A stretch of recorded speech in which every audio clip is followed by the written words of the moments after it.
Do not buy a Nintendo Switch in 2023. Not to say that the Switch is a terrible console, it's just getting old. I remember when the Switch first came out, it was tough as nails to get. Eventually I got one through Amazon. I ended up making an unboxing video that is still live to this day on my YouTube channel. I loved it. I loved the fact how you could take console quality games out on the go. So games like Doom, games like Smash Brothers, Mario Party, Mario Kart, right there out on the go. The full-blown console versions of the game. The Nintendo Switch, in my opinion, is a timeless classic. This is one of my favorite Nintendo console of all time. We're approaching 6 years of the Nintendo Switch lifespans. You may be in a situation where you always wanted a Switch, you finally get one in 2023, and Nintendo drops a trailer, the Nintendo Switch 2, or whatever Nintendo is going to call the next generation Switch. Absolutely love the OLED one. I think it was a worthy upgrade compared to the original Switch. That 7-inch OLED display, vibrant colors, enhanced speakers. You have more storage, 64 gigabytes. We have a reliable kickstand this time around. I love the white aesthetics on the dock and on the Switch itself. Looks absolutely stunning. Worthy upgrade in my opinion. But that was last year. Now in 2023, it's about to be 2 years of the OLED Switch, which in October will mark 2 years officially. Mark my words, Nintendo is dropping a brand new Switch in 2023. Some sort of Switch Pro or a next generation Switch, which I think is going to be the next generation, because 6 years is basically the basic lifespan of a console. The PS4 came out in 2013 of November. Then we got the PS5 in 2020. So that is 7 years. That is a 7-year lifespan. And same thing with the Xbox One to the Xbox Series X.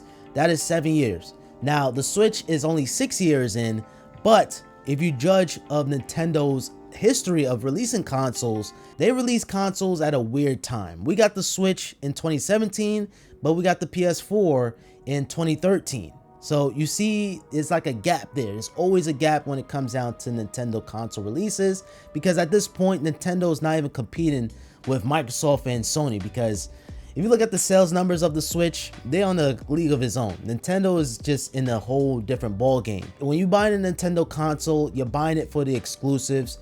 But with the Switch, it kind of changed that, because you could take this out on the go, play games like Doom. But unfortunately now we have the Steam Deck. Now the Steam Deck, you could play your favorite Steam games out on the go, but it wouldn't be that if we didn't have the Switch. So for example, looking at the lifespan from the Wii, which released in November of 2006, to the Nintendo Wii U, which was released in 2012. That is a lifespan of 6 years. 6 years. You see the pattern here? So magically, it's time for a new console. And even from the release of the Wii U, which was released in 2012, to the Nintendo Switch, that is a lifespan of 5 years. Now, I see why Nintendo released it in 5 years, because the Wii U was a failure. Nintendo wanted to get back into the games. But now that the Switch is doing well, it's also a chance that Nintendo is in no rush to release another new console. And that is a possibility. But from a developer standpoint, this is a very old processor.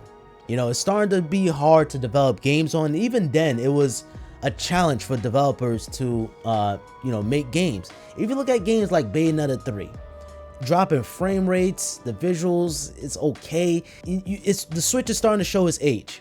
And chances of we will see backwards compatibility, because then again, judging of Nintendo's history, the Wii U supported Wii games and of course Wii U games. And even looking at the lifespan from the GameCube to the Wii supported GameCube games as well as the Wii game. So it makes sense, or judging by the history, it makes sense that the next generation Nintendo console is going to support Switch games. What is Nintendo going to do? You know, Nintendo always has this one gimmick. It could be a good thing and it could be a bad thing. The Wii brought motion controls, the Wii U brought the gamepad, and of course, as we know it, the Nintendo Switch brought portability, taking your console quality games out on the go. So what's going to be next for Nintendo? Are they going to put a dual screen on the Nintendo Switch? Are they going to just beef up the processor and call it a day and call it the Switch 2? We don't know. But I do know that Nintendo is thinking of a gimmick. They thinking of something to have a brand new console, to make it new. And I'm also curious to see the price point. Is it still going to be $299 or is it going to be $350? Nonetheless, Nintendo has something. They have sketches, schematics. They have something of the next generation console, and I think it's only a matter of time that we will see this new design, this next generation Nintendo console into action in the foreseeable future, sometime in 2023. That's just my prediction. Yeah, so that concludes today's video. Let me know down in the comments down below, do you guys think we will see a new console from Nintendo in 2023? Let me know in the comments. Drop a like on this video, help me out tremendously. Make sure you guys follow me on Instagram, TikTok, and on Twitter at Simplypops. And make sure you guys subscribe with notifications on for the unboxing of the next generation Nintendo console. I can't wait for that one. Until next time, guys, have a simple day. Peace.